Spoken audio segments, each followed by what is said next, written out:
Tumaas ang bilang ng mga batang overweight o yung mga batang labis ang timbang sa Pilipinas base sa isang pag-aaral. Kaya naman ang Department of Health hinihikayat ang mga batang tigilan muna ang pag-i-internet ngayong bakasyon at sa halip ay maglaro sa labas bilang ehersisyo. Balitang hatid ni Dano Tingkungko.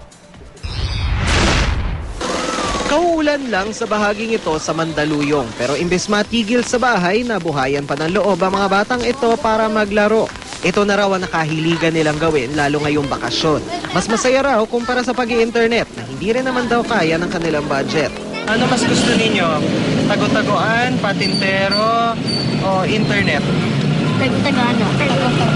Bakit tago-tagoan? Kasi po yung internet, baka maano pa yung mga mata mo. Yung masira. Tago-tagoan po. Bakit tago-tagoan? Kasi po maraming kaibigan.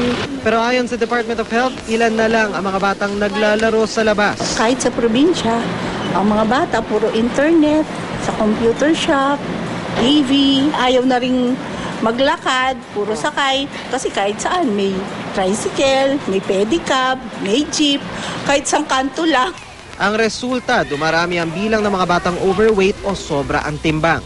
Sa survey ng Food and Nutrition Research Institute noong 2011, 4 sa bawat 100 bata mula 0 hanggang 5 years old ang labis ang timbang para sa kanilang edad. Mas mataas kumpara noong 2008 na 3 sa bawat 100 bata. 8 naman sa bawat 100 batang edad 5 hanggang 10 ang overweight. Mas mataas din kumpara noong 2008.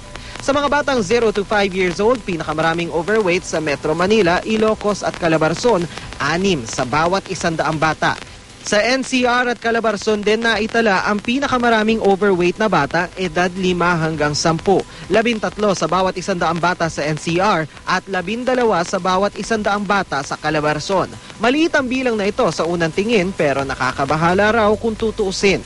Kung malaki ang katawan mo, more than na kailangan na timbang ng katawan mo. So marami kang blood. So kailangan double time mag-work yung heart mo in pumping this blood. Na-overload yung puso. Prone din sa fracture. Kasi nga, at saka sa arteries, yung mga rayuma.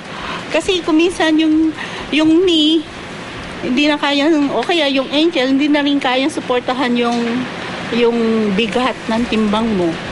Katuwang ang Association of Nutrition Action Officers, ikinakasan ng DOH ang isang kampanya para hikayatin ng mga batang bumalik sa paglalaro lalo ngayong bakasyon.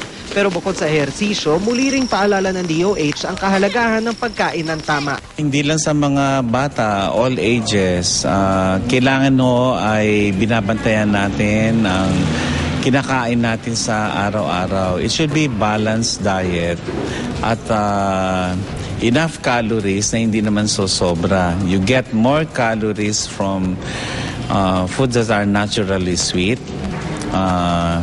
Sobrang kain ng kanin ay maaari ding makaresulta sa pagtaba natin. Mga sodas kung maiiwasan.